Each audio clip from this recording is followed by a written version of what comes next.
What's up, guys? Today we're going to check out Death of a Unicorn on 4K UHD. I'm not here to talk about how good or bad this movie is.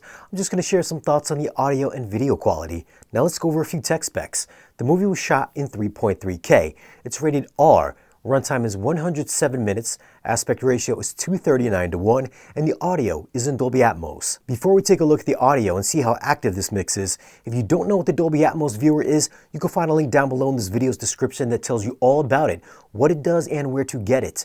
You can also find a list of all the gear that I use for these 4K reviews down there as well. Now, I wasn't expecting too much from this Atmos mix, but seeing how almost every new quote-unquote horror movie that I've reviewed lately has had great audio mixes, and I was hoping to be surprised by this one too.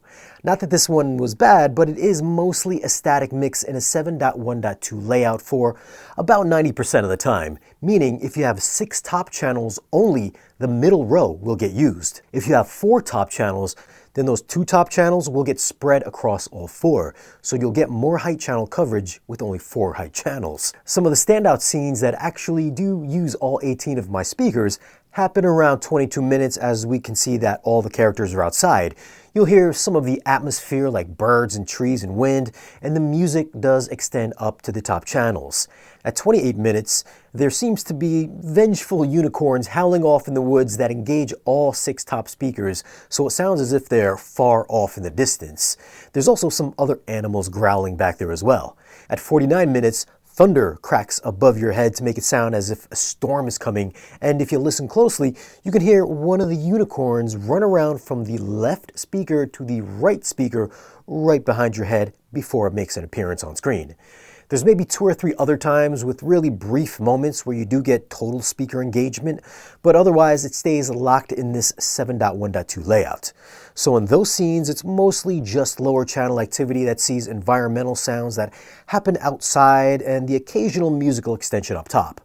The bass was decent when the scene called for it, so when the unicorns are smashing through things or if their footsteps are stomping through the house, it did carry some nice weight that traveled through the subwoofers, so it does have some heavy kick, although nothing that's really going to tax your subs. And the dialogue was always easy to hear throughout. And thank you to Kaleidescape for providing me with this copy of Death of a Unicorn so I could bring you, the home theater movie-loving community, this 4K review. Now, if you want to get your movies weeks and sometimes months before they come out on 4K Blu-ray in the same, if not better quality, consider getting a Kaleidescape for your movie watching needs. Links are down below in this video's description. As for the video quality, this movie was shot digitally, but it does look like they added some digital grain to take the edge off this digitally shot movie. So if you're not a fan of film grain, you might be bothered by the amount that they added in. It does have that filmic look, so it won't be 4K sharp, but it does have a good amount of detail throughout. I'd say it's a notch or 2 better than a really good looking standard Blu-ray. In some shots, you'll see pores and wrinkles with excellent detail, while others have that soft filmic appearance. The only thing that does look off in certain parts will be the CG unicorns and even the puppets that were used for the unicorns, because they did kind of stand out from the live action elements. The color palette is natural, but a little desaturated, so it doesn't exactly have that HDR pop, except for a couple of scenes that do have some nice vibrancy. Specular highlights from muzzle flashes and lights have decent shine that makes for a good contrast to the darker color palette, but it is not going to push your display's brightness capabilities. And the black levels look solid with plenty of shadow detail without any noticeable crushing. It's an overall solid looking transfer that I don't think is going to blow anyone away, but if you like that filmic look, I think you'll enjoy the way this looks. I'm going to go with an 8.1 for video. The audio was equally as good. There was really good immersion when the action was ramped up, and the rest of the time, I just thought the surround effects provided a nice level of atmospherics.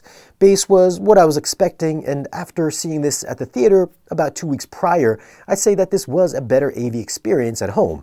So I'm going to go with a 7.9 for audio. Now, this review was based on the Kaleidescape download, which comes in at 63.3 gigs in Dolby Vision, and the HDR10 version comes in at 63.2 gigs.